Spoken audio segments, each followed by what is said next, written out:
আসসালামু আলাইকুম, কেমন আছেন? আশা করি ভালো আছেন। আমিও ভালো আছি। আমার মন মাঝে মাঝে খারাপ দেখে আজকে আপনার ভাইয়া আমাকে এমন একটা জায়গায় নিয়ে যাচ্ছে। মন ভালো হবে না কেন? অবশ্যই ভালো হতে হবে। সে এদিক সেদিক কোথাও না, সোজা আমার মায়ের বাসায় আমাকে নিয়ে যাচ্ছে।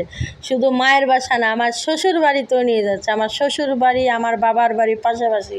তাহলে চিন্তা করেন মন কেন ভালো হবে না? মন ভালো হতেই হবে।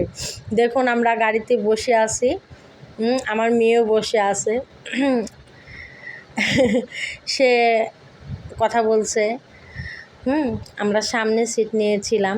আমরা রাস্তাতে ইফতারি করেছি, যাচ্ছিলাম। অনেক কষ্ট হচ্ছিল রোজা থেকে যেতে, তবু এত এত ভালো লাগছিল যা আপনাদেরকে আমি বুঝে মানে বলে বোঝাতে পারবো না।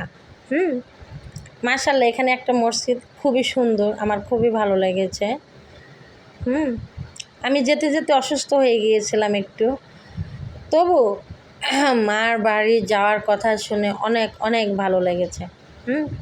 এখানে দেখুন আমার মেয়েটা হইহুল্লা করতে করতে ঘুমিয়ে গিয়েছে, আমার ছেলে, আমিও অসুস্থ হয়ে গিয়েছিলাম। যাই হোক, এতটুকু আপনাকে দেখালাম যে আমরা চলতি পথে কীভাবে যাচ্ছিলাম। আমরা অনেক অনেক জার্নি করেছি, অনেক জ্যামে আটকা পড়েছিলাম।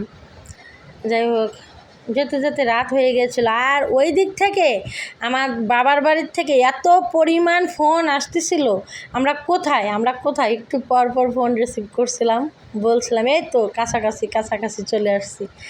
আর আমার মা, আমার বোন, এরা তো অনেক আগের থেকেই দাঁড়িয়েছিল অপেক্ষায় আমাদের জন্য।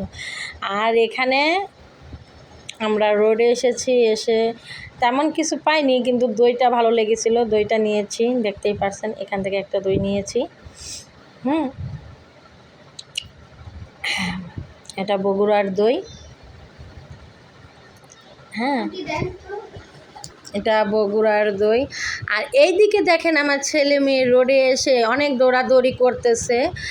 অনেকক্ষণ বাসে বসেছিল তো, ওদের ভালো লাগছিল না। এখানে এসে যে ছোটাছুটি করছে, দৌড়াদৌড়ি করছে, যাই হোক দেখে আমার ভালো লাগছে। মানে অনেকটা ফাঁকা জায়গা। যাই হোক, অবশেষে বাসা থেকে নামলাম, দেখলাম আমার মা বোন দাঁড়িয়ে আছে, আমার ছেলে আমার মেয়েকে নিয়ে তার আগে ভাগে চলে যাচ্ছে। আমরা যে আসতেছি, আমাদের দিক তাকানেরই তাদের টাইম নাই। যাই হোক, আজ এই পর্যন্তই, আমাদের সাথেই থাকুন। আল্লাহ হাফেজ।